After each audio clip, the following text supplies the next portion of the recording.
Buenos días, Larisa. Buenos días. Gracias por esa presentación, como siempre. Buenos días a todos los que se han conectado el día de hoy para conversarles un poco sobre este nuevo código. Em, eh, para los que conocen este código, bueno, les digo, es un código bastante enorme, bastante grande, bastante interesante. ¿Qué pretendemos en esta charla? Que ustedes vean la dimensión de esta capacitación que se va a llevar a cabo pues, en conjunto con Secasier. Como bien Larisa ha indicado, pues Kaizen y Secasier tenemos convenios y uno de y Secasier tiene el hub del conocimiento en las empresas de generación, transmisión y distribución. Por lo tanto, es menester de ellos, pues, brindarles a ustedes las capacitaciones que mejor se adecúen al sector eléctrico. Hoy, en el webinar de hoy, les tengo pensado conversar acerca de este código, su nueva edición, la edición 2023, entró en vigencia en enero de este año, se publicó en agosto del año pasado, normalmente es así. eh, y para ello, yo lo que pretendo, o sea, la modalidad es agarrar algunas de estas láminas de presentación del curso e indicarles más o menos a ustedes en qué consiste el código y cuáles son los objetivos de la capacitación. Déjame, sin más miramientos, déjenme eh, les presento la nueva edición del código, la versión 2023. La edición que está debajo, la edición 2017, es una edición aniversario. Y la quiero colocar es porque hay que darse cuenta que esta edición aniversario, ¿no? La morada, es una edición de 100 años, de un siglo de vigencia. El siglo lo cumplió en el 2014, la edición 2017, pues, como ya les digo, es aniversario. Y estamos hablando de un código de seguridad que no es producto de que varias personas letradas, eruditos, se han sentado en una mesa común a escribir lo que ellos consideran son las mejores prácticas para la salvaguarda de las personas y del patrimonio eléctrico, ¿no?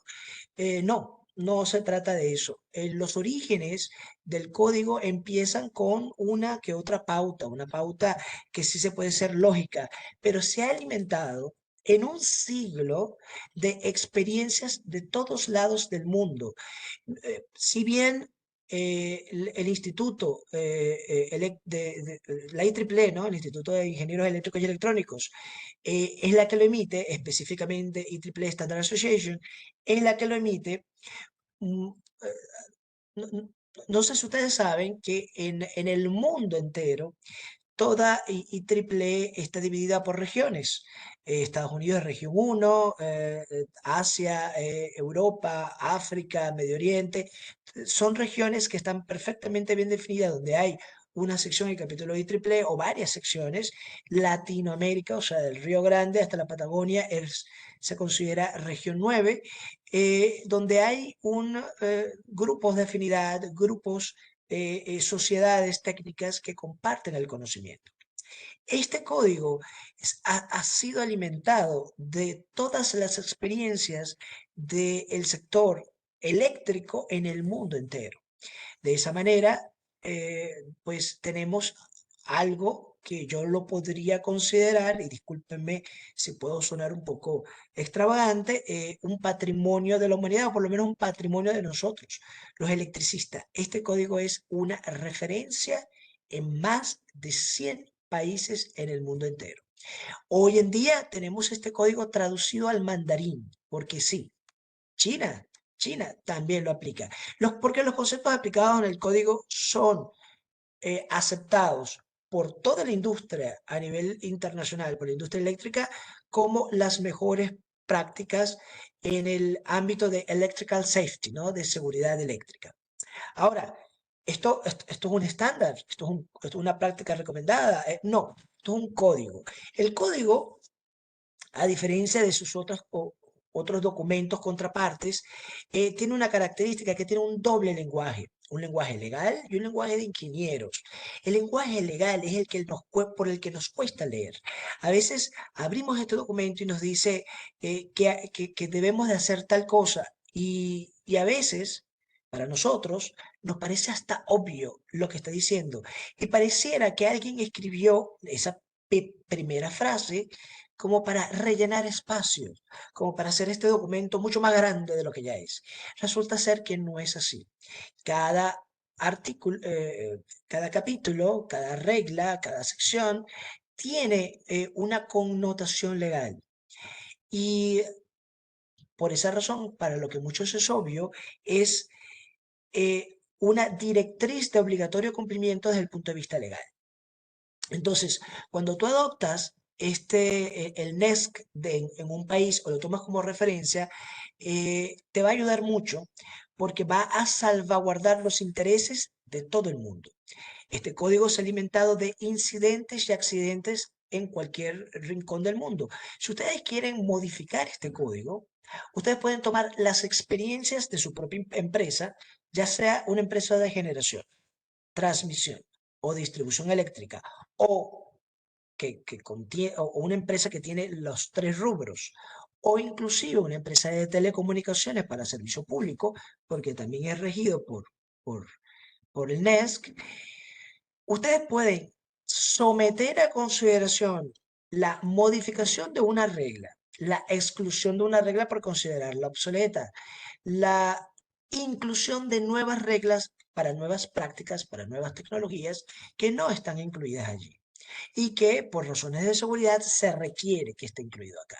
Entonces, eh, ¿de dónde son ustedes? ¿De Honduras? ¿De Colombia? ¿De Ecuador? ¿De México? No importa, no importa de qué parte de la región 9 y triple E estén. Ustedes pueden someter ese cambio, esa inclusión, exclusión o modificación a una regla al comité y el comité lo va a tomar. El comité revisor de este código pues va a tomar esa recomendación, lo va a estudiar, lo va a analizar y lo va a incorporar. En dado caso, pues que el comité decida. El comité puede pedir ciertas cosas, como informes de auditoría, peritaje del accidente o del incidente que ocurrió, dónde ocurrió, simplemente para hacer las validaciones. La idea es que esto forma parte del desarrollo de la profesión.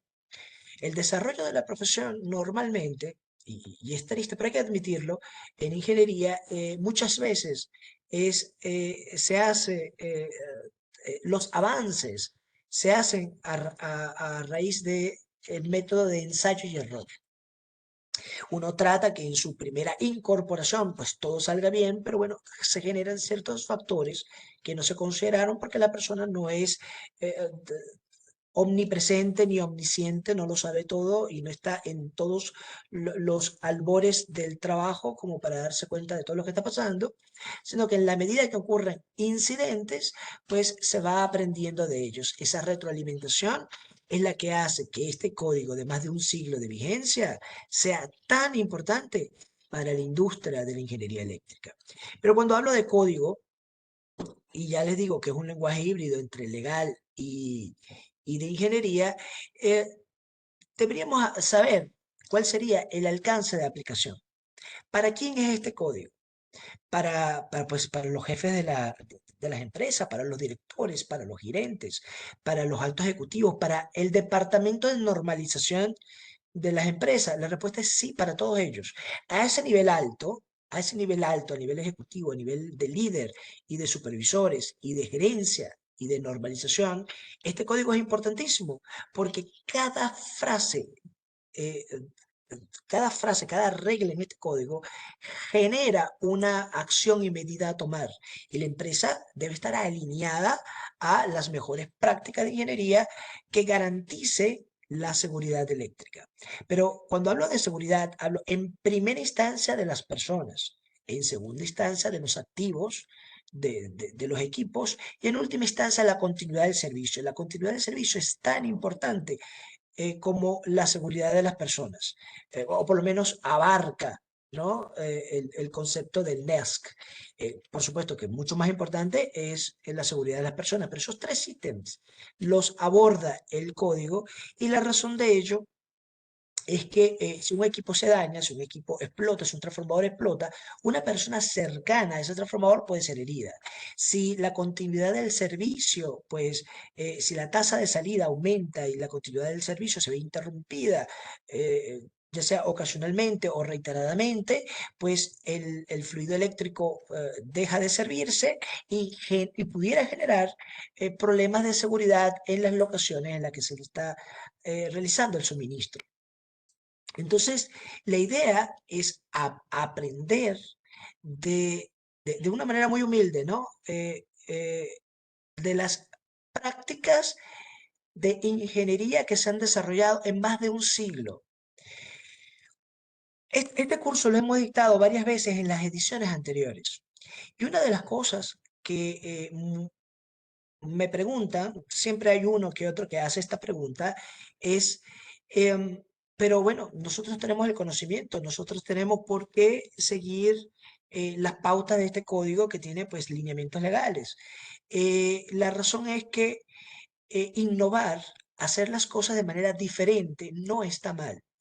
El hecho es que nuestros predecesores, por así llamarlo, nuestros padres y abuelos ingenieros, ya innovaron, ya dijeron, mira, siempre se está haciendo de esta manera, lo voy a hacer de esta otra manera, a ver cómo me va, a ver, optimizo recursos, optimizo tiempo, y cada manera, cada forma de hacer las cosas, si bien tiene un pro, también tiene un contra. Y dentro de esos contras, pudiera ser el tema de seguridad. Y el tema de seguridad involucra desde la electrocución de una persona, la del arco eléctrico, ya sea en línea aérea o en los tableros de las subestaciones eléctricas, con las consecuencias de las que se genera, daño a la propiedad pública, porque la mayoría de las empresas son del sector público, pero están en zonas públicas. Nuestras líneas de distribución están en las aceras. Nuestras líneas de distribución, de transmisión, están cercanos a centros poblados y algunas terminan cerca de centros poblados. Nuestras subestaciones están donde quiera para suministrar el fluido eléctrico. Entonces, cualquier daño en las instalaciones puede degenerar más allá, ¿no? En propiedades privadas, en personas, en transeúntes. Y la idea de todo ello es eh, no cometer errores pasados. ¿Podemos cometer nuevos errores? Bueno, el ser humano no es omnisciente, no es todopoderoso. El ser humano pues comete errores. Lo que pretendemos es que los errores pasados no se vuelvan a cometer. Hay una frase que usan mucho los ingleses que dice que aquellos que no conocen su propia historia están condenados a repetirla. Bueno, desde el punto de vista eléctrico, esta es nuestra historia. Aquí está condensada y no es la historia de Norteamérica. No lo es una historia global. Como les dije, se está alimentando de todos los incidentes, accidentes, informes de auditoría y peritaje alrededor del mundo y es considerado hoy en día la mejor práctica de ingeniería. Una violación cualquiera a una regla de este código se considera una mala praxis profesional. ¿Quiénes deberían de verlo? No solamente aquellos encargados de resguardar las espaldas de la empresa, de que la empresa haga lo correcto y cumpla con las mejores prácticas de ingeniería al día de hoy. Los gerentes, líderes y supervisores, y sobre todo los del comité de normalización de cada empresa, sino que también los inspectores, sí, los inspectores de subestaciones, líneas aéreas y líneas subterráneas, deben de conocerlo, deben de saber, no porque deben de saber su derecho, no, porque aquí están las pautas de que rigen la seguridad para el trabajo y para los equipos y las instalaciones, lo que deberían de acometer. Aquí está explicada, bueno, está indicada la razón. El curso lo que pretende es explicar el porqué de la razón que, pues, que no lo hace, ¿no? El propio código.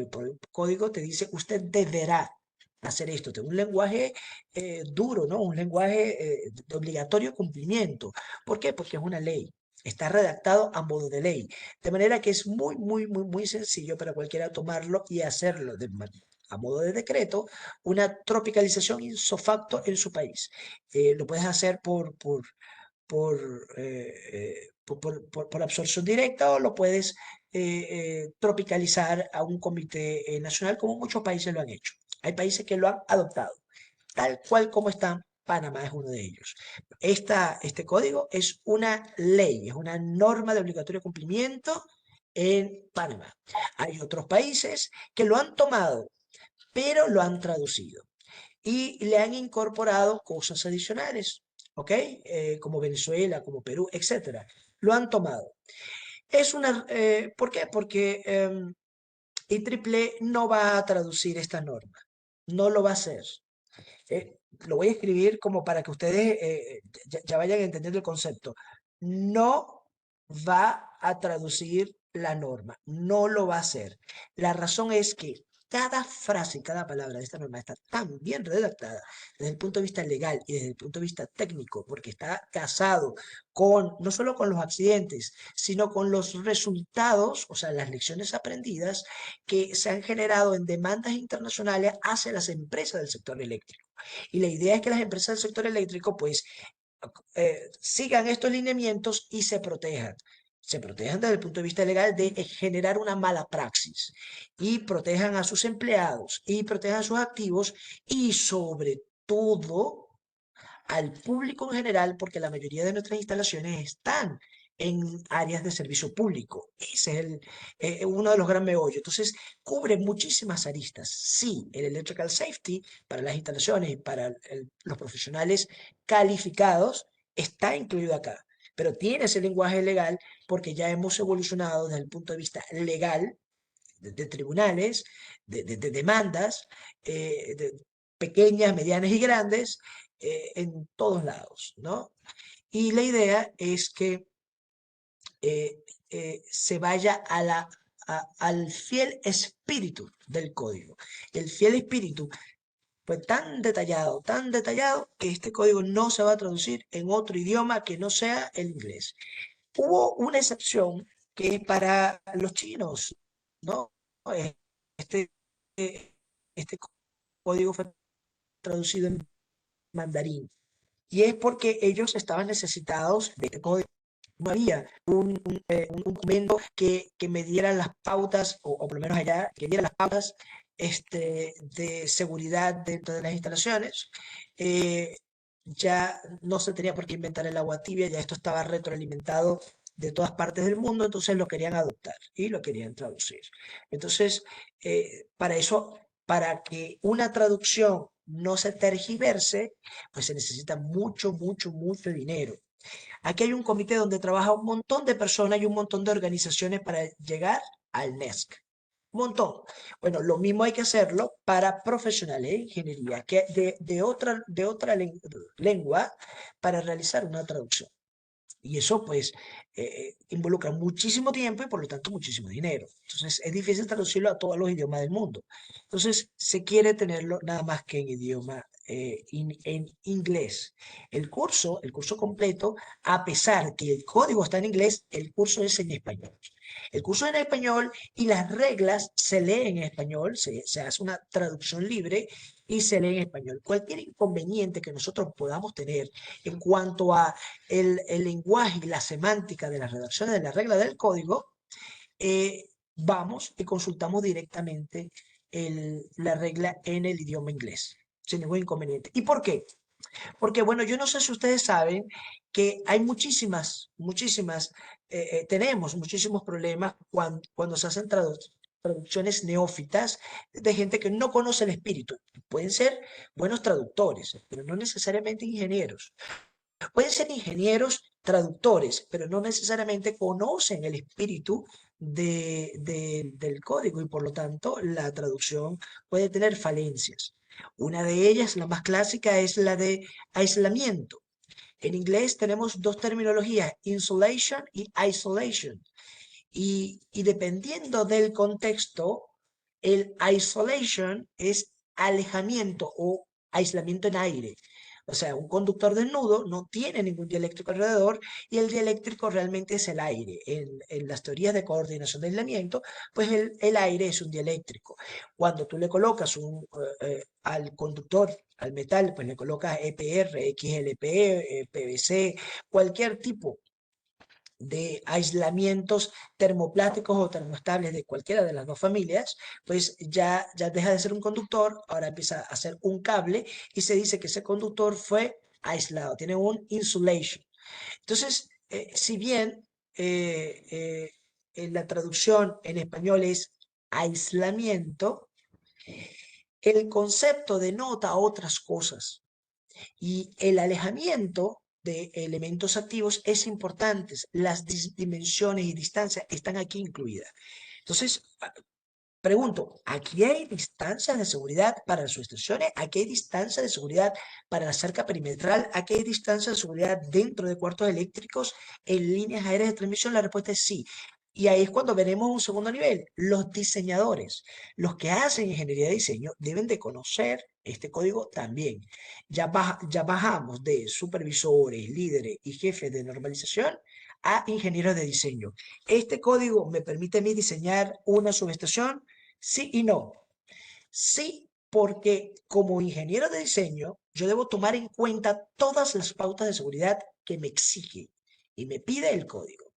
Ahora, el código no será suficiente para realizar un diseño completo, por lo menos para hacer un análisis tecnoeconómico, para estudios de flujo de carga, cortocircuito, para la coordinación de protecciones, se requerirán otro tipo de, de de normas. Para las se requerirán otro tipo de normas, pero desde el punto de vista de instalación y que la instalación cumpla los parámetros mínimos de seguridad, el código nos va a dar todas esas pautas. Em, entonces los ingenieros y diseñadores deben de tomarla. Ahora, ¿cómo yo sé si mis subestaciones pasadas, mis líneas pasadas, líneas aéreas o subterráneas, cumplen con los requisitos mínimos de seguridad? Con inspección, inspección constante, inspección y mantenimiento? Normalmente se deben de tomar, normalmente se llevan en paralelo, pero se deberían tomar como dos entes aparte. De hecho, debería haber un ente, un subgrupo encargado solamente de inspección y un subgrupo solamente encargado de mantenimiento. Eso encarece los costos operativos de cualquier empresa. Pero la razón es que cuando el inspector también es el que hace el mantenimiento, entonces la gente se paga y se da el vuelto. El código te exige inspecciones y mantenimiento periódico para los equipos de sus estaciones.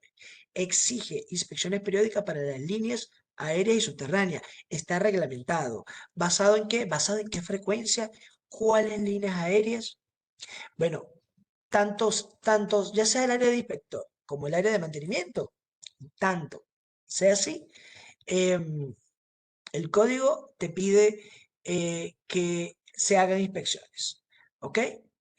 Podemos ver la regla, podemos analizar la regla, pues bueno, esto es un webinar introductorio, se los adelanto. Entonces los inspectores lo pueden hacer, los diseñadores lo pueden hacer, más que poder, yo diría, lo deben de hacer. Es importante no hacer diseños que, que sean considerados una mala praxis profesional. Un diseño nuevo. Está perfecto. La subestación acaba de ser montada. Gastamos $800.000 en una pequeña subestación. Y de repente viene un inspector, le hace una revisión y le dice, oye, señores, pero estás violando el NESC. Bueno, pero que siempre lo hemos hecho así, sí. Hace 50 años nadie le prestaba atención a los derrames de aceite de los transformadores cuando explotaban. Ahora, el transformador puede explotar y todo lo que tú quieras, pero debes tener un oil spill, ¿no? Un contenedor de ese aceite porque no podemos permitir que ese aceite, pues por la lluvia, drene hacia los ríos cercanos o simplemente vaya a niveles más profundos, a nivel freático, y contamine pues las aguas dulces de las que se alimentan los pozos de la localidad, etcétera. No podemos permitir eso. Eso se permitió hace 50 años, pero no porque la gente era más permisiva o la empresa de ingeniería eléctrica hace 50 años era un monstruo que buscaba destruir, no, simplemente era un error eh, un error honesto, era noble. ¿Por qué? Porque como ya le dije, nosotros empezamos con ensayo y error. La empresa de ingeniería eléctrica hace 50, 80 años atrás no hacía las cosas solamente por amor al dinero y así, ¿no? Como a veces pintan a las grandes industrias, las grandes empresas. Simplemente había desconocimiento. Hoy en día, pues, hay mayor conocimiento de las causas y consecuencias de las prácticas profesionales que nosotros hacemos. Y están pues al conocer la causa raíz de algunos problemas, se toman medidas de solución. ¿Dónde está condensada esa medida de solución? Aquí. En el Código Eléctrico Nacional, su última edición es esta, era 2023, y los cursos que vamos a dictar van a ser con esta edición. la nueva, la 2023. De esa manera que el que no conoce las reglas del código, pues la va a conocer desde su última edición. Los que conocieran la versión anterior, la 2017, pues podrán actualizarse en las nuevas reglas, ¿no? Y sí, sí hay nuevas reglas. De hecho, antes el código en la parte de subestaciones, en el capítulo 1, no hablaba nada de las plantas de generación fotovoltaica. Hoy en día tenemos reglas. Reglas nuevas, un par de reglas, un grupo de reglas para la generación fotovoltaica, pero ya están viendo que ya se está introduciendo una reglamentación para este tipo de instalaciones, que antes pues no estaba precisamente aquí. Estaba en otros documentos IEEE como guías, especificaciones, prácticas recomendadas, estándares. Repito, un código no es un estándar. Un estándar no es una práctica recomendada. Una práctica recomendada no es una guía de diseño. Y cuando nos vamos al universo de los documentos de IEEE, nos damos cuenta que exactamente hay diferentes documentos con diferentes títulos. Este código, lo pueden llamar un estándar de la industria ampliamente aceptada, pero es como tiene un lenguaje legal, tiene una aplicación de obligatorio cumplimiento, si no denota una mala praxis profesional para el empleador, la empresa o el empleado, tiene un lenguaje híbrido, ¿no? Técnico legal, que debe ser estudiado pues lo más ameno posible, ¿no? Tratamos de dar el curso lo más ameno posible, con un montón de imágenes, un montón de videos, sencillamente para conocer el espíritu y no aburrirnos en el intento. Pero bueno, están las guías de diseño. La guía de diseño más emblemática, que yo creo que todos ustedes conocen, de todas las guías de diseño IEEE, es la IEEE 80, que es la de diseño de mallas de puesta a tierra en sus estaciones. Formalmente es la guía de diseño para la puesta a tierra de subestaciones de corriente alterna. Porque las subestaciones de corriente directa pues deben de tener otras consideraciones. Pero solamente limitado a la malla de puesta a tierra, o sea, o la puesta a tierra grounding en corriente alterna. Y es una guía for safety, una guía para seguridad. Es decir, esa malla solamente busca controlar las tensiones de toque y paso, no busca otras cosas, ¿no? Que pueden, que, que, que, que pueden ser necesarias. Pero solamente generar un ambiente de seguridad tanto en la falla de tierra. Es una guía que tiene ejercicios, tiene apéndices con paso a paso resuelto, tienen las ecuaciones que te las muestro que dicen úsalas, el resultado de estas ecuaciones, el resultado de estos cálculos te va a dar un resultado muy conservador y por lo tanto bastante seguro. Eso es una guía de diseño. Una práctica recomendada es aquellos libros de colores que nosotros conocemos como el libro verde para las prácticas de puesta a tierra, el libro rojo para las prácticas industriales, y así, esas prácticas tratan de recoger el conocimiento en un área en particular, ya sea coordinación de protecciones, mantenimiento, etc. Cada documento tiene un espíritu diferente, un espíritu y un alcance diferente y un campo de aplicación diferente. Es menester conocerlo. Muchísima gente agarra un documento de IEC, lo lee y agarra un documento de IEEE, lo lee y lo dice, estos dos están peleados, porque estos dos se contradicen y resulta ser que no es cierto. Hay varias aplicaciones para diferentes tipos de actividades, como por ejemplo, el caso más emblemático es el de puesta a tierra. Antes de empezar con los cursos en Latinoamérica de puesta a tierra, hace ya 18 años, lo llamaban ciencias oscuras. Al sistema de puesta a tierra lo llamaban ciencias oscuras. Cuando algo fallaba, le echaban la culpa a la puesta a tierra. No sabían por qué, pero seguro que tenía que ver. Y claro, cuando tú leías los documentos, pareciera que se contradecían, pero es que tenían alcance diferente. Habían documentos que solamente estaba concentrado en la puesta a tierra del sistema de potencia. Solamente del circuito, la puesta a tierra del circuito es para controlar las sobretensiones en la red, dicho de otra manera, para evitar el corrimiento del neutro.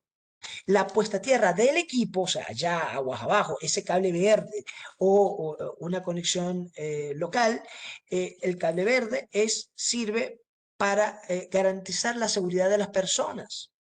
Una conexión local, dependiendo del tipo de industria, es para drenar la electrostática de manera inmediata, no que se vaya por el cable verde hasta la puesta a tierra del sistema. Está la malla de puesta a tierra que no tiene la opción, que su propósito fundamental es controlar gradientes de potenciales de toque y paso que genera un ambiente inseguro, proteger a la persona de la electrocución, más allá que la protección de la persona ante contacto indirecto del equipo, que es la puesta a tierra del equipo. Entonces tiene puesta a tierra para el sistema, puesta a tierra para los equipos, puesta a tierra para sus estaciones, puesta a tierra para electricidad estática, puesta a tierra para las descargas atmosféricas. La idea de esa puesta a tierra es drenar la corriente de rayos de una manera. Entonces, claro, cada vez que alguien hablaba acerca de este tema en un documento, pareciera que se contradecía. Dicho de otro modo, por ejemplo, en la NFPA 70, en el Código Eléctrico Nacional, nos indican que la varilla de puesta a tierra debe ser de 8 pies y debe estar enterrada 8 pies, es decir, que yo la puedo enterrar ras. En la NFPA 780, que es para protección contra rayo, nos dice que la varilla puede ser de 8 pies. Sí, igualito, pero debe estar enterrado 10 pies en el suelo. Es decir, que debe tener 2 pies de enterramiento mínimo en el suelo. Y tú dices, oye, pero es la misma NFPA, es la misma organización. Es que el ingeniero que hizo la de rayos no hizo la de las instalaciones eléctricas. Es el mismo electrodo. ¿Por qué se contradicen? No se contradicen. Son campos de aplicación diferentes. Y no son puestas a tierra separadas, son puestas a tierra dedicadas, que después son interconectadas. Entonces, cuando uno no entiende el espíritu de las normas, genera este tipo de confusiones. Este código, pues ustedes conocen este otro código que es el código, la NFPA 70, emitido por el Cuerpo de Bomberos. Esta aplica solamente para instalaciones residenciales, comerciales, industriales, pero no para toda la industria. Por ejemplo, para la minería, no, la minería tiene sus propias normas.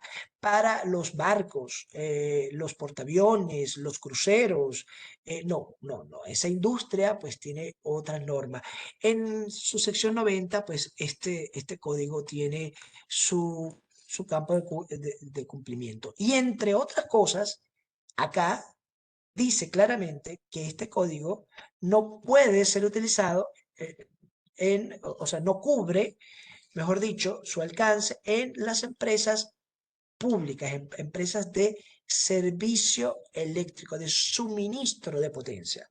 Fíjense que hablan de suministro de potencia porque el suministro de potencia puede ser empresas públicas o privadas.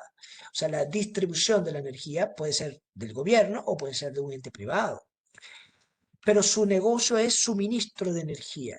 Entonces, como el código, el cuerpo de bomberos, la NFPA sabe, está consciente que las empresas del sector eléctrico tienen profesionales calificados y además tiene su propio código, que es el otro, que es el NESC, que es el que estamos objeto de estudio, te dicen no necesariamente ustedes están obligados a cumplir acá.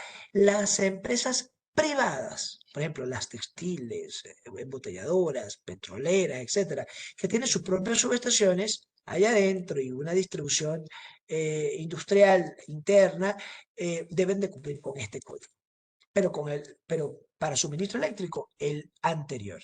Entonces, esos dos códigos pues, nos dan un universo muy grande. Estas son las ediciones anteriores a la del 2023.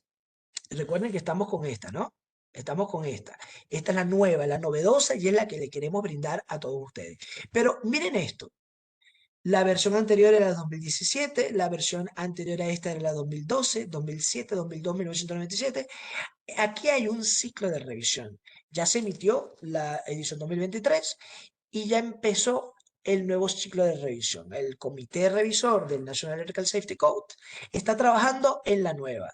Entonces está llamando a que todos ustedes digan, miren señores, deben incluir esto, o deben de modificar esto para que el comité pueda trabajar en las actualizaciones. Pero el comité ya tiene trabajo, ¿no? Ya tiene un montón de pendientes, un montón de inclusiones que deben de discutir. O sea que trabajo ya tienen para la siguiente edición, pero siguen aceptando porque hay un periodo de llamados. A nivel global, a nivel mundial, no importa en qué país esté. Larisa está en República Dominicana, le mando un correo a la gente del comité para que consideren su propuesta. Estos ciclos de revisión son de 5 años, por lo tanto, esperábamos que el código fuera el 2022. ¿Qué pasó?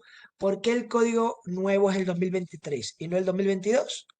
Porque los comités no pudieron trabajar a un buen ritmo debido a lo que pasó en el 2020, ¿no? La famosa pandemia. Debido a ello, pues se ralentizaron los trabajos, se retrasaron los trabajos y no estuvo listo dentro de los periodos de aprobaciones finales esta edición 2023. Entonces, si ustedes ven, aquí están los ciclos de revisión y del 2017 eh, deberíamos haber saltado al 2022, pero bueno, tuvimos ese inconveniente, ¿no? Este código está estructurado en cuatro partes, que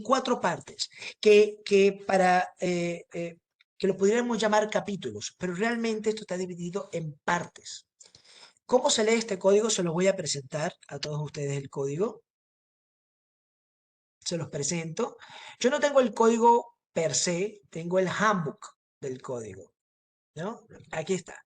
Se los presento. 2023. Este es el manual, pues, del código. El manual tiene tanto el código como alguna que otra explicación. Fíjense, este código está dividido por partes. Aquí podemos ver en el índice a nuestra mano izquierda, parte 1, 2 y 3 y 4. Cada parte está dividido en secciones. Esta es la sección 10 y cada sección está subdividida en reglas. Tengo la regla 100, la regla 101, la regla 102 y así sucesivamente, ¿no? No necesariamente están en orden. Yo puedo pasar de, no sé, de la regla 220 a la 225.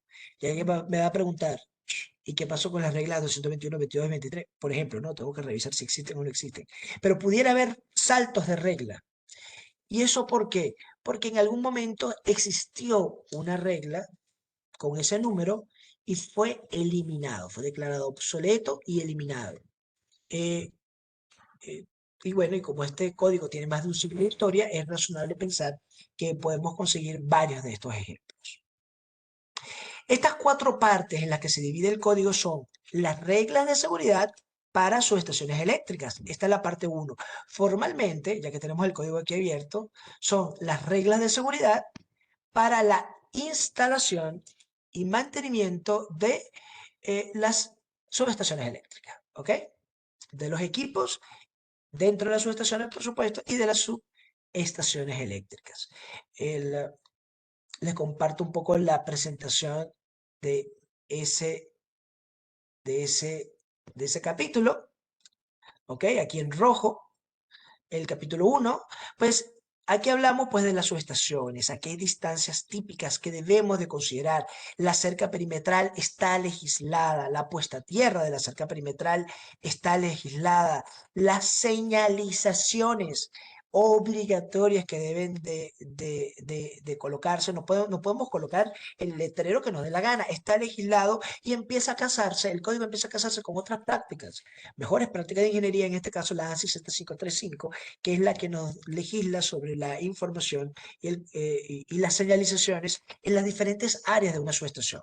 Esta es la cerca perimetral, pero por lo menos hay señalizaciones de obligatorio cumplimiento dentro de los cuartos de batería, sobre todo cuando hay riesgo de peligro por derrames ácidos. La ubicación de las señalizaciones, el contenido de las señalizaciones debe estar acorde a las normatividades internacionales y hay normatividades de normatividades. Si bien la ANSI 535 es americana, pues tenemos pues la IS 60417 que legisla, miren cómo lo legisla, con ángulos, con formas para poder satisfacer los requisitos para que no se distorsione la imagen, ¿no? La norma internacional ISO 7010 también tiene normatividades en el sector eléctrico. De hecho, creo que fue en el 2016 en donde sacó por primera vez el símbolo de arc flash. ¿Ok? Antes no teníamos un símbolo justamente para arco eléctrico, sino teníamos este, ¿no? El famoso rayito, que es para riesgo eléctrico. Entonces, para diferenciar el problema de choque eléctrico, riesgo eléctrico, junto con la probabilidad de arco eléctrico, porque hay una energía incidente mayor a 1.2 calorías por centímetro al cuadrado, entonces pues, se generó una etiqueta, un símbolo, y ya es internacional en la ISO 7010, de arco eléctrico. Entonces, todo esto está legislado, las distancias, las alturas de las cercas, para propósitos de seguridad, por supuesto, tiene sus objetivos y está enlazado también con otras normas IEEE. ¿no? En este caso les muestro la IEEE 1402, la guía para la seguridad física y electrónica de subestaciones eléctricas. El propio código pide que más allá de la cerca perimetral, pues haya un espacio libre de partes vivas. ¿Cómo? ¿De qué distancia? Bueno, en función de cierta tabla, esta tabla está en función del nivel básico de impulso y la tensión nominal de la subestación, por supuesto. Es decir, que estamos hablando de distancias que afectan ¿a quién? A la ingeniería de diseño. Los diseñadores deben de conocer el código para poder diseñar y otras estándares que, bueno, que tratamos de citarlas para complementar una capacitación integral, para que los diseñadores se vayan con todas las herramientas. Pero también, como el lenguaje es legal, ¿ves? Como el lenguaje es legal, por ejemplo, vamos directamente a la regla. Las cercas metálicas, cuando son utilizadas en subestaciones de suministro eléctrico como conductores eléctricos o equipos energizados, deberán tener una altura no inferior a el deberán, este shall be que usa mucho en este código, es un verbo de obligatorio cumplimiento. Tiene un lenguaje, ustedes dirán, oye, pero esto es agresivo, me está exigiendo esto, porque es el requisito mínimo de seguridad, mínimo. Es el espíritu del por qué, bueno, hay que entenderlo y tratamos de explicarlo en cada regla en el curso.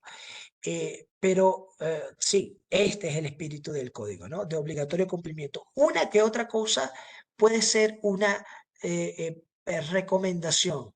Dice, mira, yo no te voy a obligar a que hagas esto, pero tú deberías considerar tal cosa. Entonces, cambian el shall be, que se usa muchísimo, y ocasionalmente usan el should be, ¿no? Donde usted debería ser o debería estar o deberías tener o deberías implementar. Deberías. El debería es una recomendación. El shall es usted debe y está obligado a hacerlo. ¿Por qué? Porque, repito, estos son requisitos mínimos de seguridad. Les digo algo, sale, no sé, yo no voy a decir infinito, pero voy a decir exponencialmente más barato realizar los diseños cum- cumpliendo con estos lineamientos que innovando con nuevas formas de hacer las cosas. Claro, podemos hacerlo más compacto, podemos usar tecnologías SF6, podemos utilizar subestaciones donde pues voy creciendo en altura, no en ancho, hay diferentes tipos de innovaciones, pero cuando hablo de una innovación me refiero a una innovación costosa e insegura, me refiero eh, a tratar de optimizar, ¿no? Las subestaciones o el diseño de subestaciones sin tomar en cuenta los lineamientos de seguridad. Es decir, un recién graduado que no se ha visto el código o alguien que no se ha visto el código, que no entiende las reglas del código, empieza a hacer modificaciones. Entonces, esto es para los diseñadores en primera instancia, pero ¿quién inspecciona que el diseñador lo hizo bien? Pero una cosa es que un inspector, esto es también para los inspectores. Cuando un inspector va a una subestación y dice, mira, esto está malo porque la distancia no es suficiente. Es decir, una persona toca la cerca perimetral con la mano derecha, una malla ciclón metálica, y con su mano izquierda puede tocar el equipo. Ahí puede haber una diferencia de potencial si ocurre un cortocircuito. Y la persona se va a electrocutar. Debería ser más alejado. Entonces, tú vienes y le preguntas, ¿cómo que debería ser? ¿A ti te parece? Sí, a mí me parece que esto está mal. No, así no se hacen las inspecciones. No es que yo creo, yo considero, en mi experiencia, o yo debería, no, así no son las inspecciones. Debe haber un cuerpo legal y un organismo legal en que las inspecciones digan, acabas de violar la regla tal, acabas de hablar el artículo, la sección tal. Entonces, sin muchas explicaciones. Entonces, un inspector que sabe del código va a una subestación, la inspecciona y dice, mire, usted está violando la regla 110A1 en tal sitio y por esta razón. Dos líneas, dos líneas. Pero si yo no sé el código, y yo sé más o menos conceptos de seguridad eléctrica, yo digo, "Hey, aquí hay una tensión de toque sumamente peligrosa, unos espacios de trabajo sumamente cerrados, no, no es ni ergonómico, debe ser mucho mayor. Y mientras mayor sea el nivel de tensión, pues esa distancia debería ser mayor. ¿Qué tan mayor? Bueno, pues alguien debe saber, ¿no? En algún sitio. Este, bueno, lo voy a poner en mi informe. Entonces, la distancia entre el transformador y la cerca perimetral está muy cercana. Esto trae problemas. Entonces, en vez de una inspección o un informe de inspección, termina siendo una Biblia, termina siendo un curso, un manual de curso o otro libro. Cada subestación, hasta que el inspector se canse y dice, no, yo no voy a hacer más inspecciones. Porque esto es un trabajo burocrático infinito. Entonces, para hacer una inspección de una subestación, tengo que hacer una tesis. No, realmente no, ¿no? Tú con citar la violación del código y una frase, es decir, dónde y por qué, es suficiente para la más entendida. Entonces, sí, los inspectores lo deben de usar. No solamente deben ir al curso, sino que lo deben de usar el NESC. Deberían implementarlo, aplicarlo y decir, violación en esto y esto. Porque un inspector que diga, a mi parecer esto está mal, o yo considero que esto está mal, ya empieza pues a realizar malas praxis de inspección. De hecho, el código te obliga a hacer inspecciones rutinarias para subestaciones, líneas aéreas y líneas subterráneas. Entonces, bueno, aquí en el capítulo 1 nosotros vemos no solamente otras normas IEEE que las complementan o donde las citan, para entender el espíritu de la regla, entender los problemas que hay o las consideraciones que tiene pues cada una de las reglas. Eso es en el capítulo 1. Pero yo les había dicho que, un momento, les había dicho que pues el código está dividido pues en cuatro partes. El capítulo 2, nos habla de las líneas de distribución aéreas. Mejor dicho, de líneas aéreas. Aquí tenemos el código, nos vamos a la parte 2, formalmente definido como reglas de seguridad para la instalación y mantenimiento de las líneas de suministro aéreo y líneas de comunicación. Ese es el título formal. ¿Por qué ponemos líneas aéreas en la lámina de presentación? Por una cuestión de espacio. Formalmente es así. ¿Qué pasa? En nuestras líneas de distribución, nosotros instalamos allí conductores de potencia, pero adivinen qué, también instalamos fibra óptica, cables de telefonía, o sea, sistemas de telecomunicaciones. Son postes en donde puede confluir una empresa. Un saludo a nuestros hermanos ticos, pura vida ya en nuestra hermana Costa Rica. Por ejemplo, el ICE, el Instituto Costarricense de Electricidad, tiene el negocio del suministro de potencia y tiene el negocio de las comunicaciones también. Entonces, en sus postes de distribución y en sus líneas subterráneas pueden ir en paralelo tanto las líneas de suministro de potencia, de suministro eléctrico, como las de los cables de red, sin ningún tipo de inconveniente.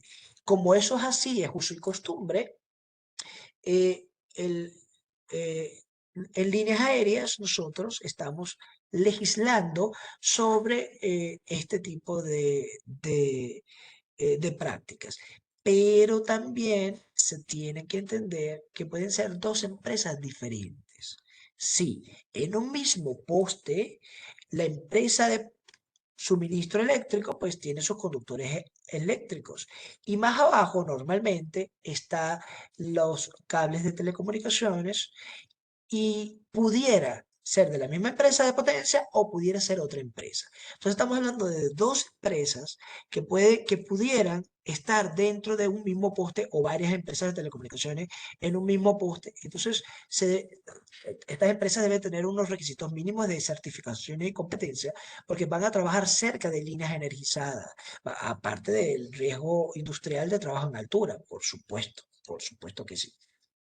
Entonces, este tipo de interacciones desde el punto de vista de espacios de trabajo, ¿no?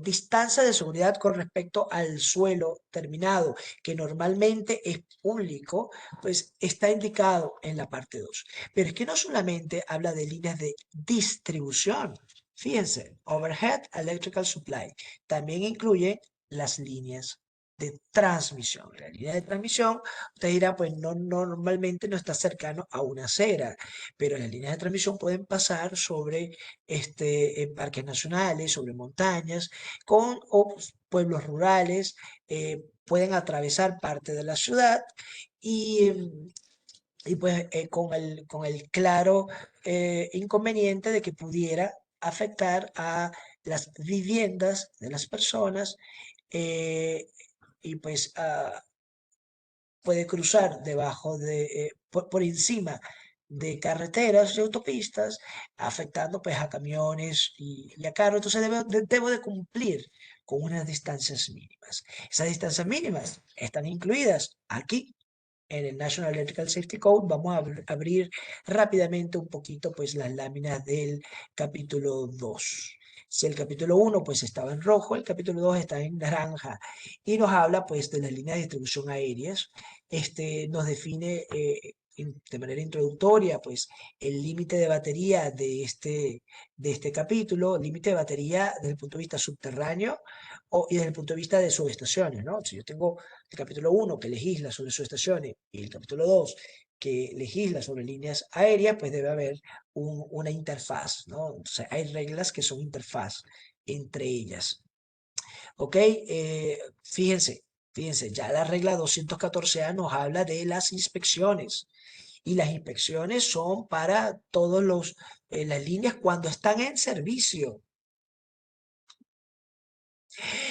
Pero hay líneas de uso poco frecuente, temporalmente fuera de servicio o permanentemente abandonada. Si usted no va a desinstalar esos postes, eh, desinstala los cables pero no los postes, o no desinstala ni los postes ni los cables, no va a hacer la instalación, usted tiene que darle mantenimiento periódico porque ya la infraestructura abandonada de por sí es peligrosa, no solamente desde el punto de vista mecánico, de peligros mecánicos para las personas y los activos, sino también desde el punto de vista eléctrico. Recuerden que el rayo eléctrico, la descarga atmosférica, el rayo, cuando caiga en una línea de transmisión, puede viajar kilómetros antes de drenarse al suelo, ¿no? Por lo tanto, es menester conocer que si estos conductores caen al suelo, pudieran estar trasladando los efectos de un rayo que cayó en otro lado hacia una localidad.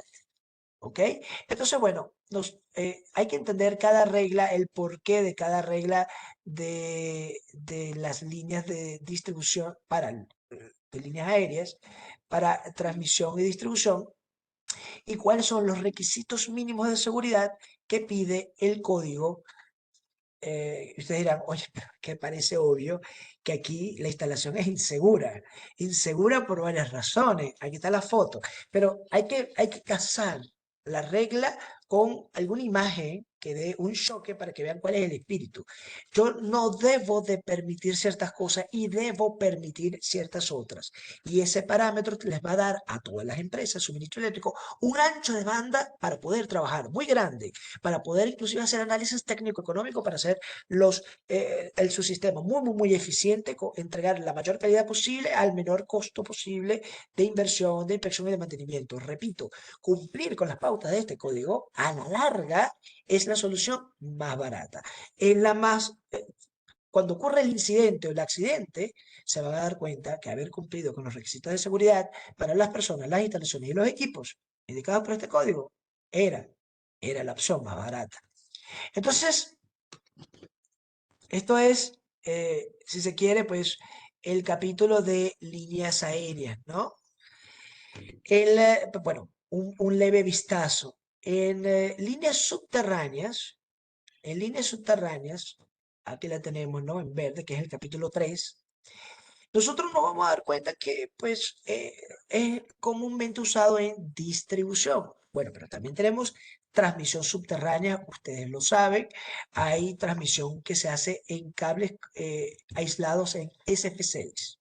¿Ok? Pero esos son tan particulares que tienen sus propias normas particulares, ¿no? La distribución en SF6. Sí, tenemos subestaciones de SF6, pero también tenemos líneas subterráneas, cables enterrados en SF6. Pero acá nos habla y nos legisla de las mejores prácticas de seguridad para la instalación de equipos, cables, empalmes, tanquillas, canalizaciones, bancadas subterráneas. ¿Ok? También tiene pues sus límites de batería con líneas aéreas y tiene sus límites de batería con subestaciones eléctricas. ¿Ok?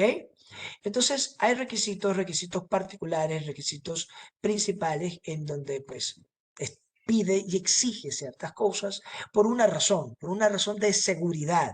Estos dos empleados, por ejemplo, yo veo que están trabajando cómodamente, ergonómicamente y por tanto lo están haciendo con el mínimo de seguridad requerido en sus labores diarias. Pero el que se para aquí no, el que se para aquí yo puedo como inspector decirle code violation, porque ¿qué violé? Pues violaste la regla 312. ¿Por qué? Porque miren, yo me voy a parar aquí, yo abro esta puerta y me caigo por las escaleras. Pasa algo y me caigo por las escaleras. La forma en la que está este transformador, pues no es, la vegetación alrededor, si bien es muy decorativa, está prohibido a ciertas, no es recomendado a cierta distancia, y este trabajador podrá tener una pértiga de la distancia que le da la gana para hacer una maniobra allí en caliente en el transformador pad mounted. Pero, se tiene que acercar a medio metro. Entonces, si aquí ocurre un arco eléctrico con el nivel de energía incidente en ese punto y con el arc blast asociado, que es la onda de expansión asociada, pues este trabajador va a ser afectado. Ese trabajador tiene esposa, tiene hijos, bueno, puede ser que no lo tenga, pero tiene papá, mamá, tiene familia, quiere trabajar de manera digna, ama a su profesión y se le debe de garantizar requisitos mínimos de seguridad. Tener un árbol que está levantando el transformador acá, un árbol tan grande, significa que jamás se le hizo una inspección a esto. De hecho, hay legislaciones inclusive para la poda de árboles. ¿Ok? Hay razones del por qué se piden ciertas cosas. De hecho, para los que no saben, muchísima gente trabaja en el código. El Comité de Normalización del NESC tiene gente de la NFPA sentada allí, sí señor. También, pero también tiene gente de la industria del gas, del transporte público de gas en Estados Unidos. Recuerden que allá hay varias estaciones, una de ellas es el invierno, y hay redes subterráneas de tuberías de gas público. Lo mismo ocurre aquí abajito con nuestros amigos de Chile. Nosotros estuvimos haciendo unos trabajos al sur de Chile, en las ciudades de Los Ángeles y Concepción, a unas tuberías de gas que son para el transporte subterráneo del gas hacia los edificios para propósitos de calefacción. Bueno, pero también hay para propósitos de consumo. Nosotros, lo que estamos más tropicales, ¿no? Lo que estamos entre el trópico de Cáncer y el trópico de Capricornio, pues también tenemos distribución para en edificios de apartamentos para simplemente nuestras cocinas. Bueno, la industria del gas también se sienta aquí, ah, dentro del comité de revisión del código. La industria de distribución de agua, también las de vapor, también, pero son otras industrias, pero lo que los caracteriza es que son industrias de servicio público.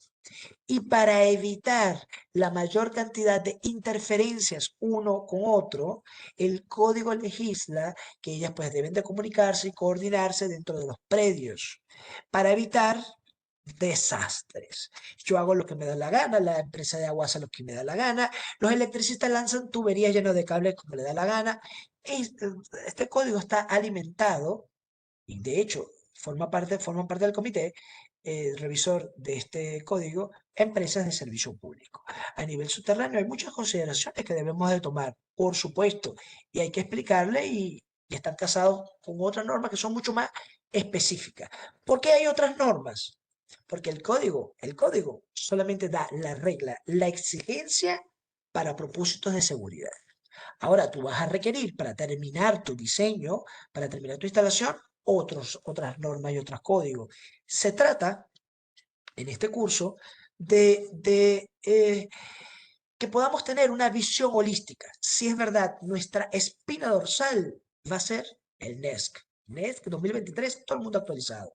pero entender también cómo interactúa con las diferentes partes y pues darle la ayuda a los inspectores, los encargados de mantenimiento, los diseñadores, los encargados de normalización de los detalles de instalaciones típicos en las empresas de servicio eléctrico, los gerentes de seguridad, los gerentes de operaciones, en los más altos esferas de la industria, de que conozcan la ley, el espíritu de la ley, el espíritu del código y pues la apliquen lo más conveniente posible, ¿no?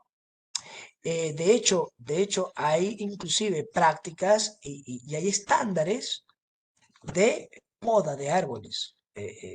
Si es poda de árboles, bueno, debe estar en líneas aéreas, ¿no? Aquí, en líneas aéreas.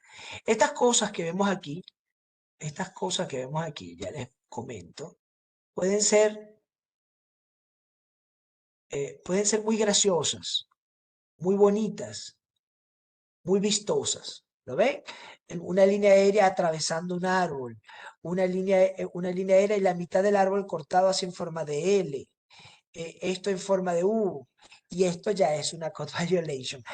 Hay maneras de poda de árboles, hay estándares de poda de árboles, porque debemos de conjugar ambos ambientes, y así debe ser entendido. Claro, pero cuando uno no conoce el espíritu, dicen, no, los ingenieros electricistas son todo lo peor de lo peor. Quieren montar una línea de distribución en una ciudad y lo primero que hacen es talar todos los árboles. No, no.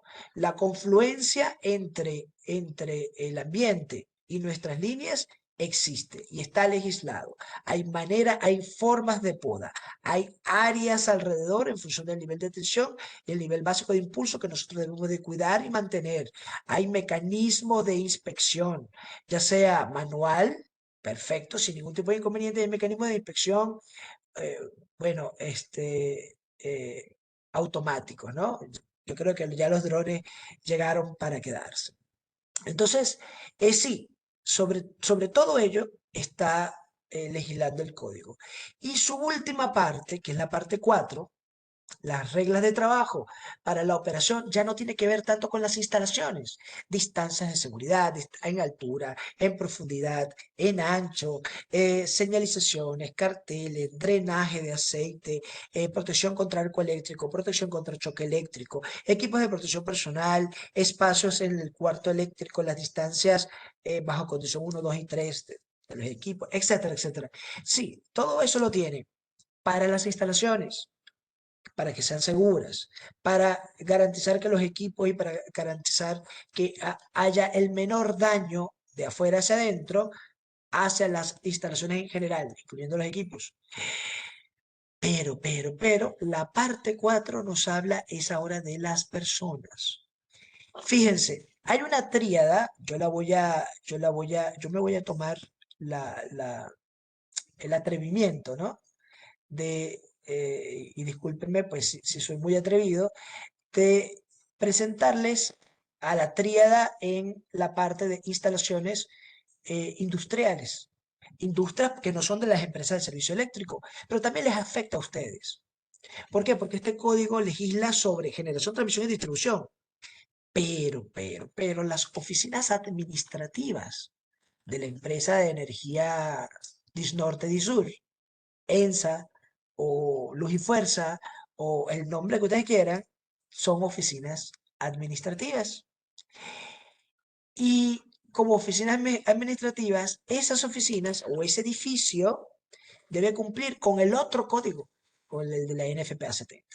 Bueno, fíjense, en el mundo de NFPA, le voy a mostrar rápidamente esto. En el mundo de NFPA, sabemos que un accidente eléctrico puede ocurrir si la instalación está mal instalada. El equipo está mal instalado puede ocurrir el accidente eléctrico. Pero está bien instalado. ¿Por qué? Porque cumplí con la NFPA 70. La NFPA 70 es un código de instalación, igual, un lenguaje legal.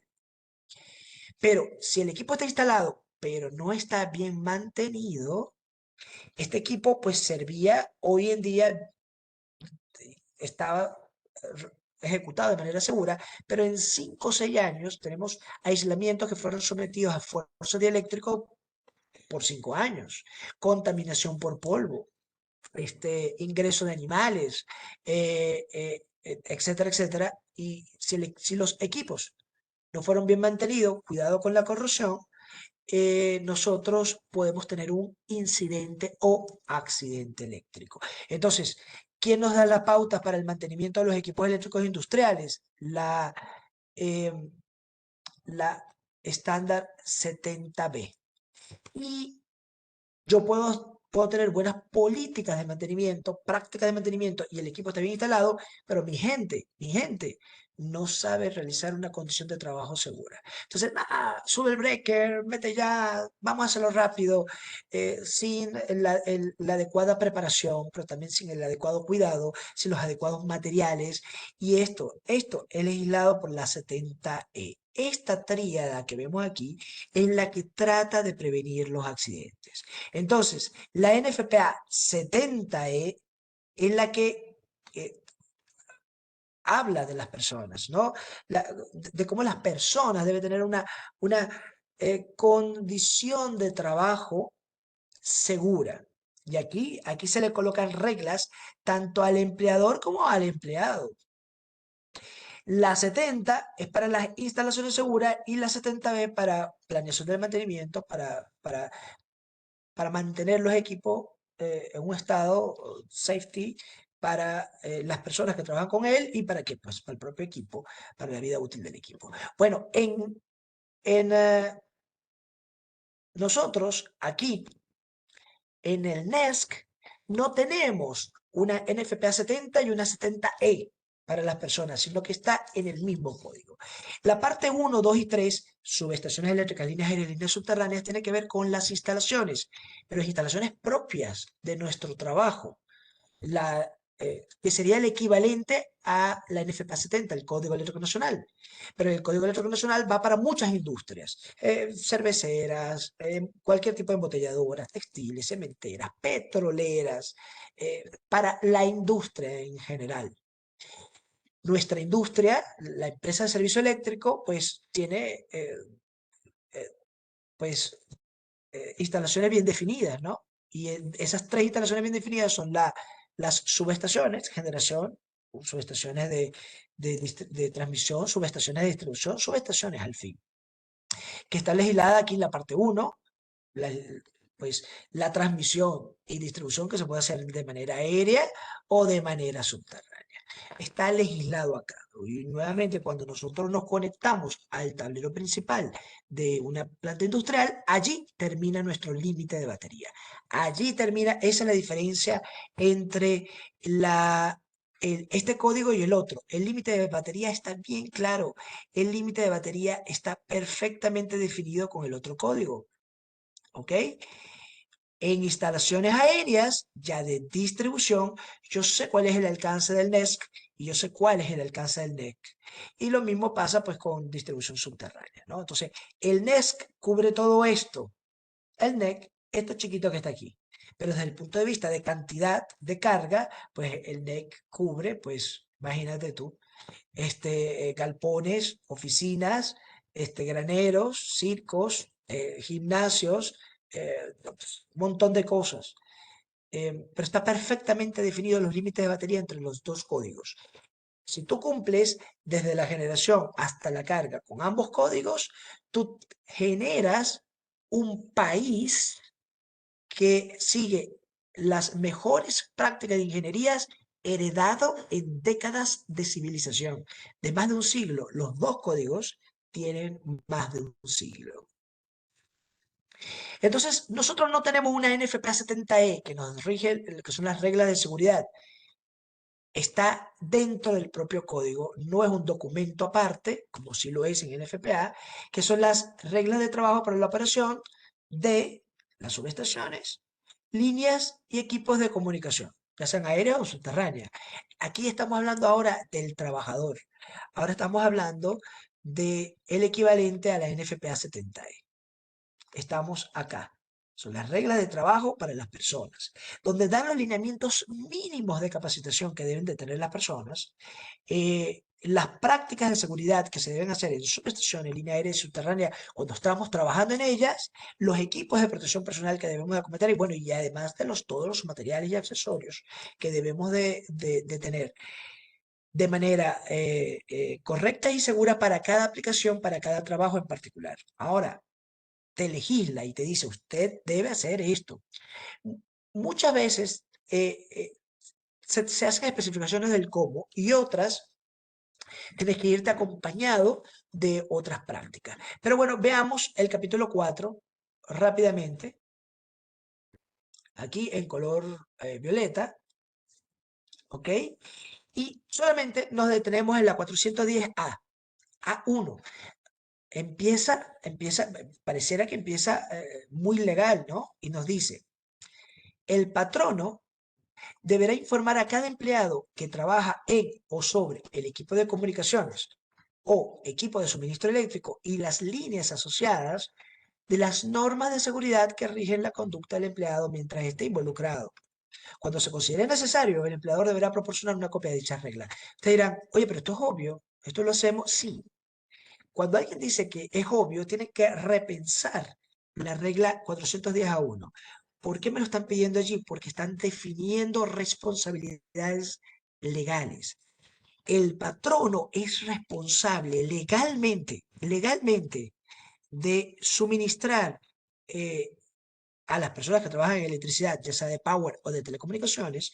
Le dije que este código pues abarca estos dos mundos de las reglas de seguridad de ese trabajo. Bueno, también de colocar de suministrar los implementos de seguridad, de hacerle las pruebas a los guantes, las pruebas dieléctricas a las pértigas, etcétera, etcétera, ¿no? Todo eso pues está más adelante.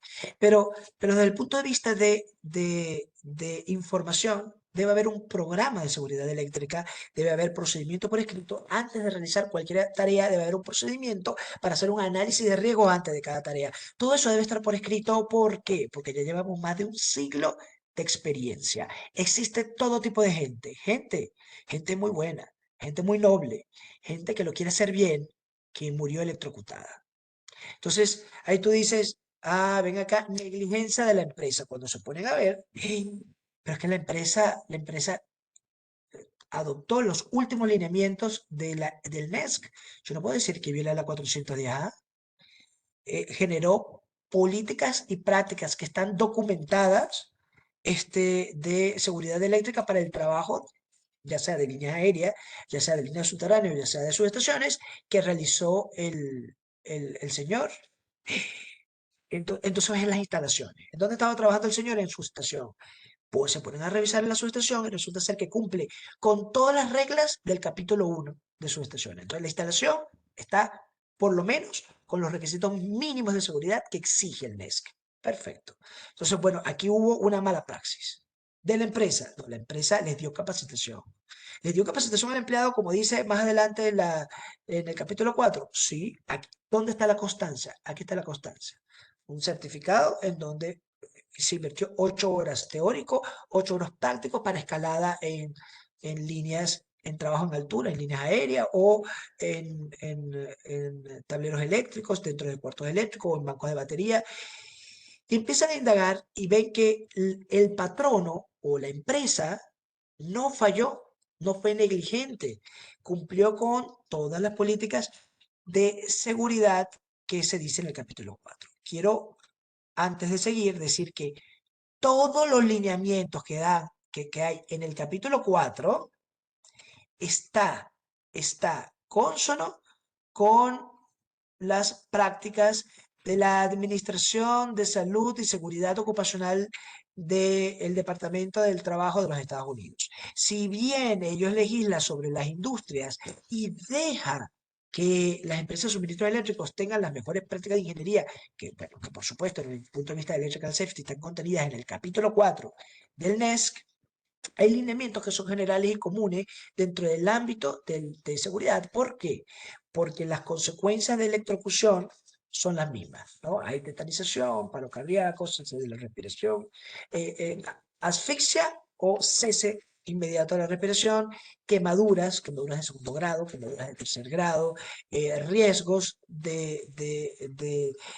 por el blast asociado al arc flash, es decir, la onda expansiva asociado al arco eléctrico, tenemos pues ruptura de tímpanos, eh, por el flash puedo tener problemas en la retina, se me puede... Hay efectos fisiopatológicos del trabajo con la energía eléctrica comunes en todo el mundo. Y todas las normas dentro del universo del Electrical Safety son están consonas. De hecho, cuando ustedes se van por IEC, se van por la ISO, se van por la ANSI, de los ingenieros de seguridad, porque hay un grupo, hay una asociación de Safety Engineers, hay una organización en los Estados Unidos para ello, se van a dar cuenta que todos se rigen por los mismos lineamientos de seguridad. En nuestro sector en específico, los lineamientos mínimos de seguridad están legislados en el capítulo 4. ¿Ok? Entonces, eh, sí, cuando yo hago ese peritaje, yo digo, bueno, pero es que el patrón no cumplió con todo, no violó nada. Puede ser que nuestro amigo, pues que era un tesoro, un gran compañero, una persona, pues se suicidó a propósito. No siguió el procedimiento a propósito. No siguió el procedimiento a propósito. ¿Por qué? ¿Qué es lo que quería? Quería que el seguro de vida que la empresa de servicio eléctrico le tiene a cada uno de los empleados, vaya a su familia. Y pues a esa familia le cae el dinero porque esa persona tenía un cáncer terminal. Esa persona tenía una enfermedad ruinosa. Esa persona se estaba apagando, se estaba muriendo poco a poco y se suicidó simulando ser un accidente. Esas cosas se han conseguido en los peritajes de auditoría. Han puesto a las empresas de servicio eléctrico, pero por el piso. Su nombre, su prestigio va por el piso. Los empleados, justamente el compañero de trabajo que más queríamos. Justamente, entonces cuando es así, tú dices, ¿qué pasó? ¿Qué pasó? Ya, vamos a investigar. Se dieron cuenta que él estaba haciendo una mala praxis. Qué raro, ¿cómo va a ser una mala praxis? Él lleva 30 años de experiencia y está siempre actualizado en la última edición de las normas. Hay casos de casos.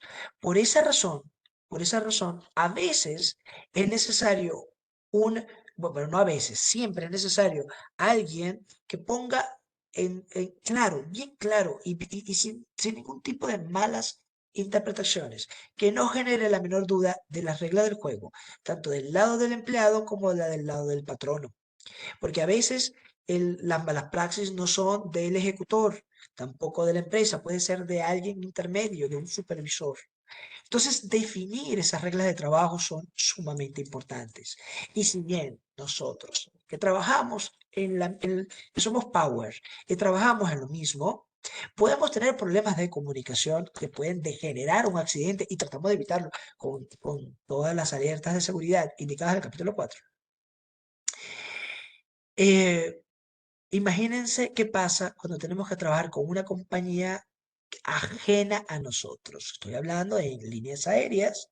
Nosotros nos encargamos de suministro de potencia y más abajo está una empresa X de telecomunicaciones que también tiene sus cables, ¿no? Y que, bueno, ellos deben de saber que si se acercan mucho a la línea aérea, porque no tienen que tocar esos conductores para que les salte el arco eléctrico, pues se van a morir, ¿no? O les van a tener un incidente eléctrico. Lo mismo ocurre a nivel subterráneo. Nosotros a nivel subterráneo tenemos tanquillas bastante grandes que pueden que pueden distribuir de un lado potencia y del otro lado puede haber un montón de cables de telefonía, de fibra óptica, de telecomunicaciones en general. Entonces, ¿quién legisla, quién gobierna sobre esa interfaz, esa interacción de servicios públicos que además tienen activos compartidos? Todo ello es legislado a través de la IEEE 2, del NESC. Este código, como ya les dije, no fue creado por una persona o por un pequeño grupo de personas. Fue creado por cientos de miles de personas en décadas de lo que lleva nuestra civilización como ingenieros electricistas, desde la famosa pelea entre los malaconductas estos, Tesla, Westinghouse y Edison, bueno, que ellos estaban con esa pelea, bueno, desde ese entonces que empezaron a haber muertes, la gente dice, oye, ya, pongamos orden, ¿no? Vamos a hacer esto una profesión y llamamos a todos a ser prolijos. Y allí empezó a retroalimentarse estas reglas, a retroalimentarse estos códigos. Existe, además de estos capítulo 4, de estos 4 capítulos, existen estos, que son secciones generales. Ya habíamos dicho que los capítulos, perdón, que las partes, mejor dicho, sigo insistiendo que son capítulos, formalmente se llaman partes, están divididos en secciones y cada sección está dividida en reglas. Pero antes del capítulo 1 existen secciones. Esta sección número 1, que es la introducción al Código Electrónico Nacional, la sección número 2, que es la definición de términos especiales, que es importante conocer, la definición número 3, las referencias a esas otras normas que yo les he estado mostrando. Vamos a ver si aquí tengo la ANSI Z535 por acá. Aquí está, vean, ¿ves? Esta es la ANSI Z535 que acabamos de ver ahorita en el ejemplo de subestaciones. Y está la famosa sección 9. La famosa sección 9. Miren, esta es la sección de los métodos de puesta a tierra para subestaciones y líneas de transmisión. Mejor dicho, para subestaciones y líneas eléctricas, ya sean aéreas o subterráneas, incluyendo pues las de comunicación. Entonces estamos hablando de Electrical Supply and Communication Facilities. Y tú dices, oye, pero eso es un amplio espectro, un gran universo de cómo está estructurado el curso. El curso está estructurado en 4 días. El primer día se pretende cubrir todo el capítulo 1, que no quepa la menor duda. En el día 2, pues el capítulo, la parte 2, ¿ok? El día 1, pues la parte 1, el día 2, la parte 2, el día 3, la parte 3 y el día 4, la parte 4. Así está estructurado el curso. Si ustedes antes habían asistido a uno de nuestros cursos, se daban cuenta de que esto era un curso de 40 horas, una semana completa.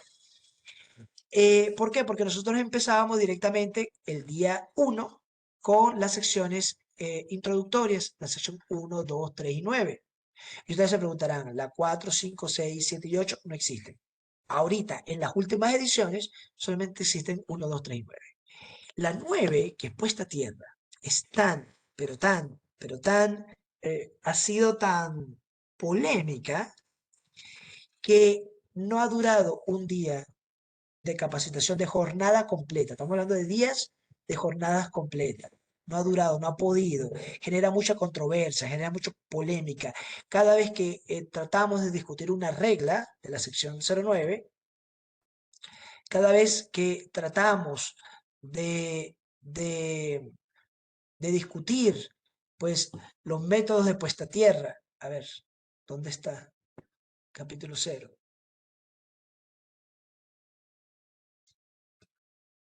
Capítulo 0. Aquí está. Cada vez que tratamos de discutir o hablar acerca de las puestas a tierra del capítulo 0, pues tenemos que introducirnos a la seguridad eléctrica.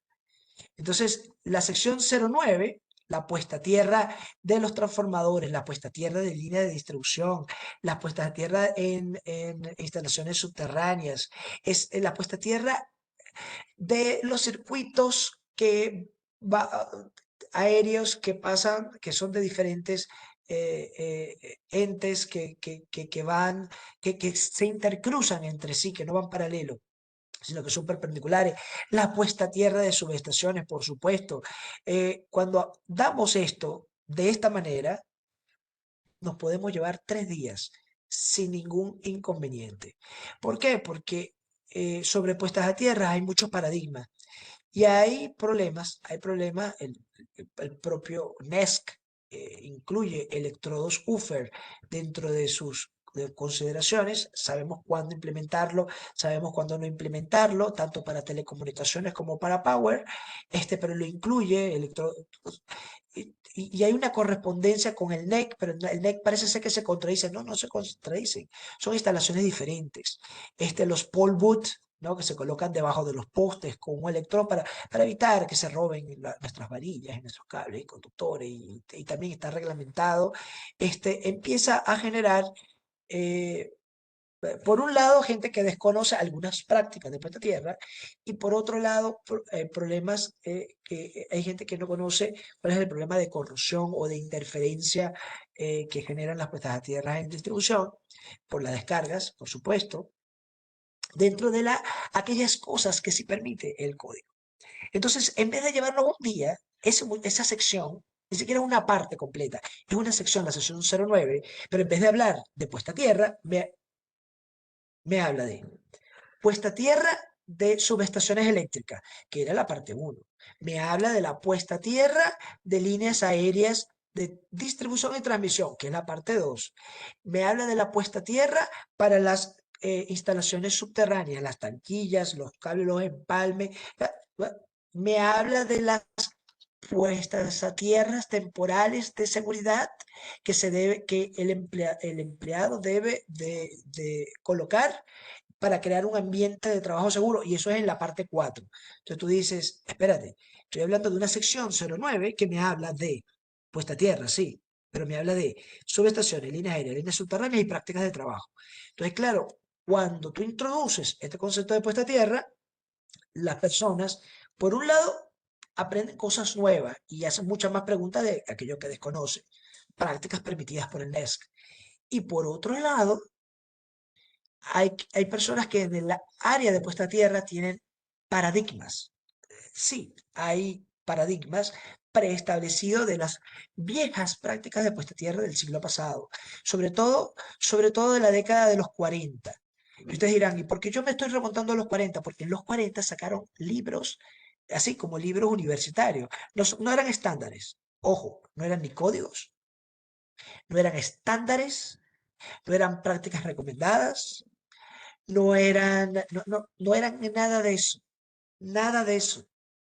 Eran libros, libros de ingenieros profesionales que empezaron eh, a escribir sus bitácoras, ¿no? Su vida con la puesta a tierra. Resulta ser que se recomendaban en la década de los 40, los libros recomendaban echarle sal a los electrodos. Hoy, por supuesto, la sal común, el cloruro de sodio está prohibido. Tú puedes usar una mezcla de bentonita y eso es sulfato de sodio, no cloruro de sodio, porque las corroe y pierden la referencia de tierra. Al perder el electrodo, pues la- el corrimiento del neutro es casi un hecho. Bueno, no voy a dar el curso ahorita. El hecho es que antes el plan era que en el día uno, o sea, el curso era antes de 5 días, y en el día uno veíamos pues las sesiones introductorias y la sección 90 de puesta a tierra. Y aquí veíamos la parte uno, 2, 3 y 4 y cubríamos todo el NESC. No pudimos hacerlo, siempre tenemos un problema con puesta a tierra, tenemos un problema con la sección 9.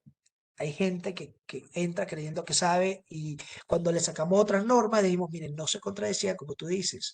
Este tiene un alcance, este tiene otro alcance. Este es para la industria, este es para la empresa de servicio eléctrico. Esta puesta a tierra es para un propósito y esto es para otro, pero no significa que son separadas o independientes, sino que son dedicadas e interconectadas. Y no la puedes interconectar tantas veces te da la gana porque generas loops.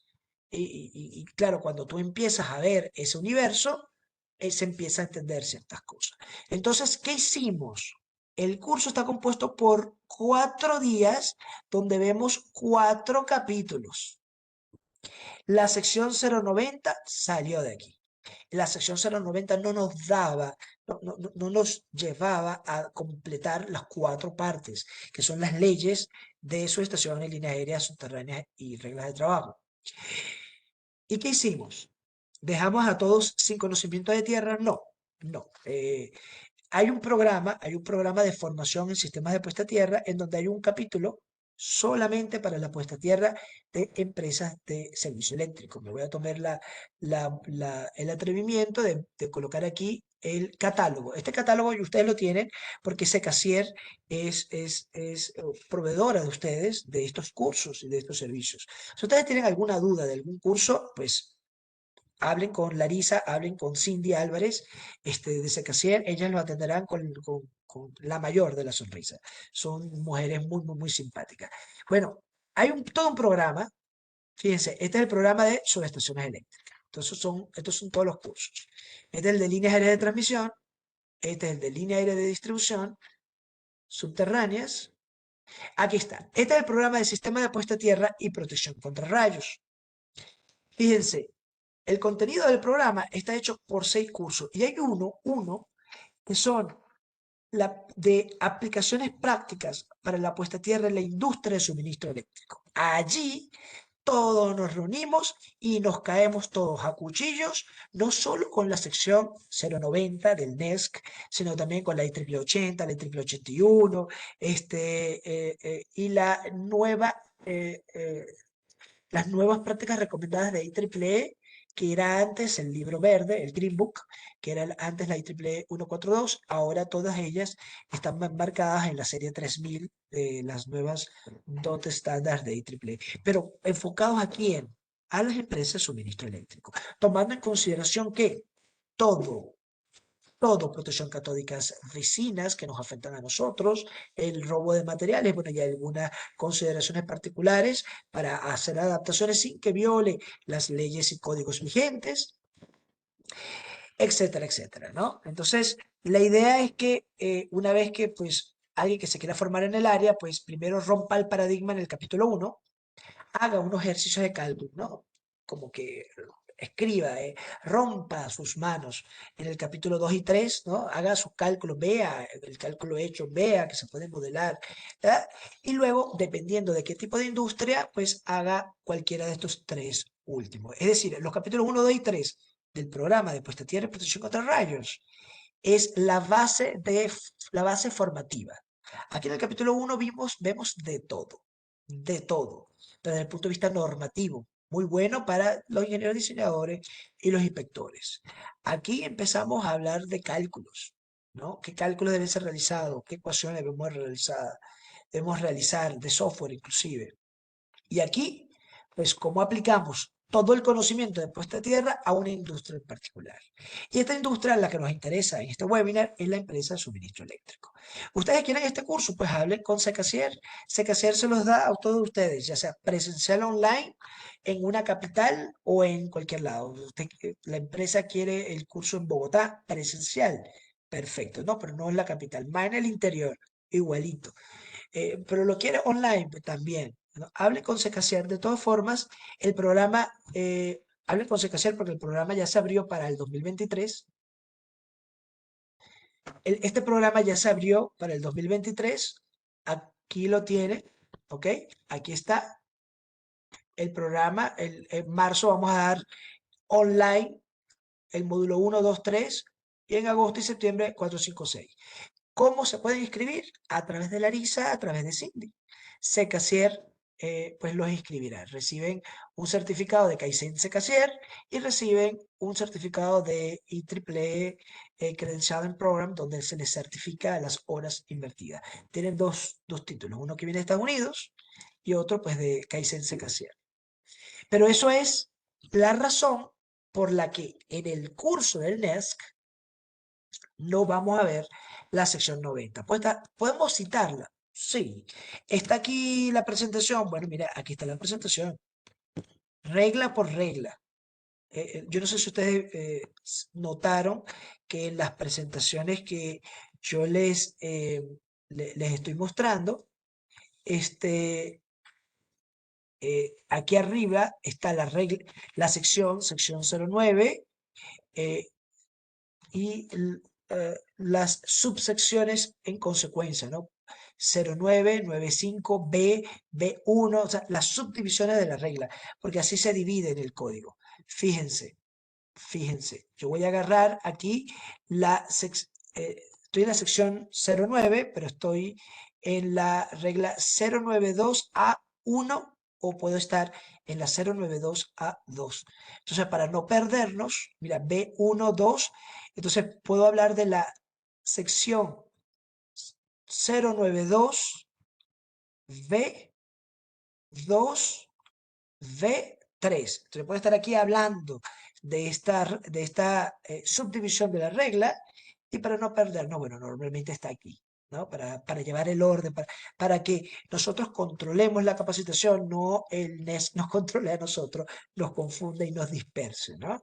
Entonces, regla por regla, consideración por consideración, por supuesto, eh, es bueno saber que hay reglas anteriores o por lo menos estándares asociados que ya fueron eliminados, están superados.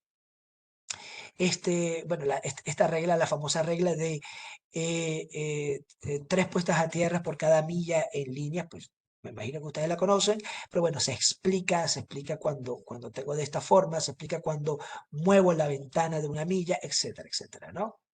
Entonces, esta sesión 09, ya sea para telecomunicaciones o para Power, de puesta a tierra, es muy, muy bonita, muy, muy hermosa, muy, muy, muy, muy, muy todo, pero trae, siempre, siempre, siempre ha traído este inconveniente de que nos roba mucho espacio, mucho tiempo, porque se rompen muchos paradigmas en el curso del NESC, que tratamos de ver las reglas completas, ¿no? Por lo tanto, hemos decidido que el curso del NEXT sea de 4 días, donde se estudian las 4 partes.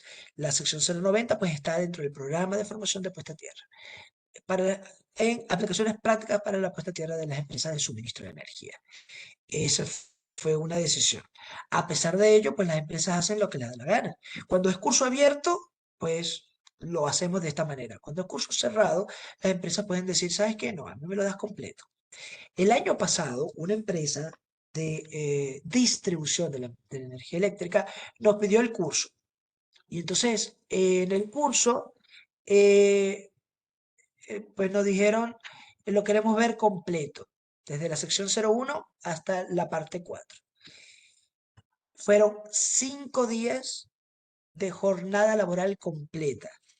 Tuvieron en el cuarto día todos los participantes que hablar con la gente de recursos humanos diciendo, mira, nosotros estamos obligando a esta persona, a esta empresa, a que nos den el curso regla por regla.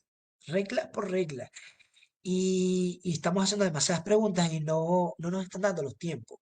Bueno, están contestando el caliente. Entonces, no vamos a llegar, no vamos a cubrirlo todo. Necesitamos más días. Bueno, si mal no lo recuerdo, tuvimos que hacer un cambio de alcance y en vez de dar una capacitación de 40 horas, de 5 días, tuvimos que invertir 2 o 3 días adicionales. Pero pedidos por el propio público para llevarlo todo. Entonces, claro, ¿quién tiene todo ese tiempo? No todos tienen ese tiempo. Bueno, ellos sí tenían el gusto, tenían el tiempo, tenían la disposición y querían conocer absolutamente todo el código, todo. Bueno, en consecuencia, se hizo de esa manera.